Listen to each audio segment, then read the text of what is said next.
જય દ્વારકાધીશ વાલા ખેડૂત મિત્રો, હું છું પ્રફુલ હિરપરા અને ગુજરાત ટાઈમ્સ ટુડે મારી આ યુટ્યુબ ચેનલમાં બધા મિત્રોનું સ્વાગત છે।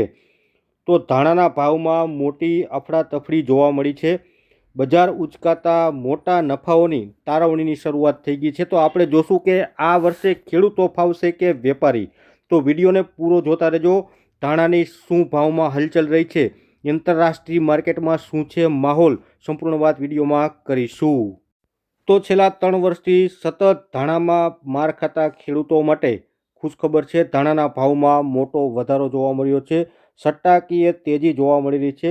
ધાણાના 2 સપ્તાહથી સટ્ટાવાળાઓએ તેજીના પગલે ભાવમાં મોટી અફડાતફડી જોવા મળી છે અને હાજરમાં પણ ભાવ ઉચકાયા બાદ હવે સિઝનના આખરામાં નફાની તારવણી માટે મથકોએ વેચવાલી મોટા પ્રમાણમાં જોવા મળી છે। પરિણામે આ સપ્તાહમાં બજાર વધ્યા મથાળે ₹400 જેવી નરમ રહી છે। જોકે મથકોએ આવકો બમણી થઈ ગઈ છે અને ભાવ થોડા ઘણા ઘટ્યા છે।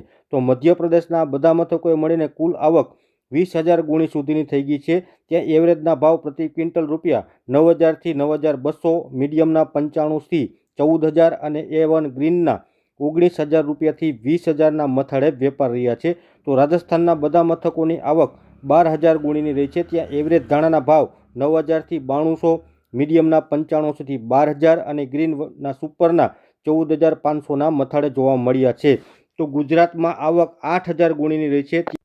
તો આપણે એવરેજ ધાણાના ભાવ 9,000 થી 9,200 અને સારાના 11,000 થી 11,500 પ્રતિ ક્વિન્ટલના મથાળે જોવા મળી રહ્યા છે। તો મુંબઈમાં વીકલી આવક 2 થી 3 ગાડીની રહી હતી અને એવરેજ ભાવ 11,000 થી 12,500, મીડિયમના 17,500 થી 20,000 અને ગ્રીનના 22,500ના મથાળે રહ્યા છે। ગુજરાતના ધાણાના એવરેજ 11,000 થી 11,500 અને સારાના 12,500 થી 13,000ના મથાળે જોવા મળ્યું છે। તો આ વર્ષે ધાણાના ભાવમાં અચાનક જ મોટો ઉછાળો આવ્યો છે। ₹1,300 ટકેલી બજાર ડાયરેક્ટ ₹2,000 થઈ જતા હવે ખેડૂતોએ ધાણાનું વાવેતર કરવાનું શરૂઆત કરી દીધી છે। કપાસ કાઢી અને ધાણાનું મોટા પ્રમાણે વાવેતર જોવા મળી રહ્યું છે। તો ખેડૂતોને ધાણાની અંદર મોટો ફાયદો મળશે।